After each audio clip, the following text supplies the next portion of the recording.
The first one we're going to talk about is self-awareness. So sorry, it's a little shiny.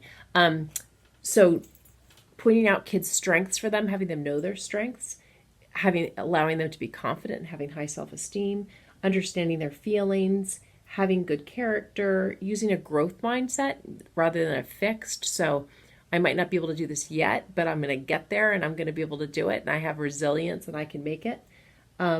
Using positive thinking. So again, that like knowing this might be really hard for me right now, but I know I can do it if I keep working at it. I can work towards my hopes and dreams. So to really help support your child's self-awareness, it's helping to point out those things, watching them do their homework and saying, oh my gosh, you are so good when you watch a video and when you use your hands or you're touching things. Oh my gosh, you are so good at doing math when you have manipulatives. You're amazing at that. Pointing out those things for them. You are an incredible basketball player, and being very specific about what they are good at in that. Not just saying, oh, you did great. What did they do great at? Be specific. My tennis coach used to always say that to me. He would say, he was teaching me how to teach other people who were just beginning tennis, and he said to me, "You're not allowed to just say great shot." He said, "You have to say, what did they do? Did they brush up the back of the ball well? Did they follow through well? Did they step in well? What did they do well?" And really be very specific. And so that stuck with me for a long time. The other thing around self-awareness is helping them become aware of their feelings. This is really hard for all people, children all the way to adults. This is not something that our society talks about a lot, getting in touch with your feelings. So it's allowing them to get quiet and still and get inside enough to realize, how am I really feeling right now? I have these little sheets that I show kids, and it's all these emojis with different colored faces.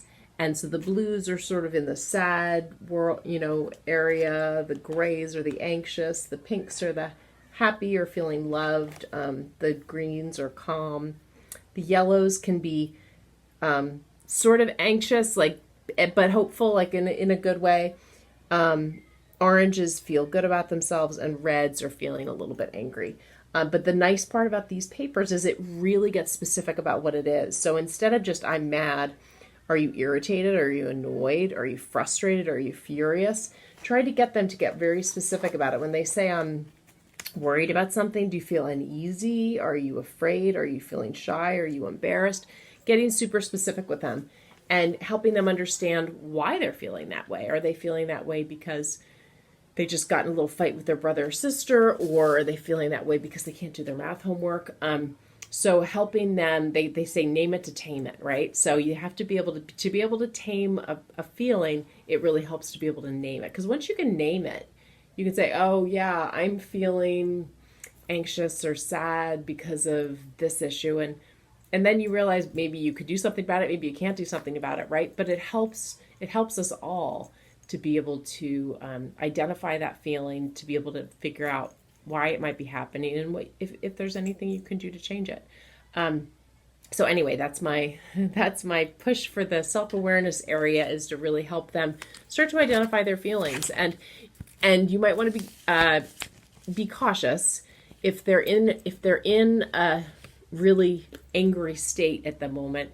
They may not be able to name it, so don't push it if they're there. Just help them regulate through breathing, or playing with clay or Play-Doh, or screaming into a pillow, or whatever it is they need to do to sort of try to bring that extreme feeling down, and then sit with them and try to help them figure out what might have been the root cause of it, so that they can start to address it and figure out how to avoid that trigger or whatever it is in the future.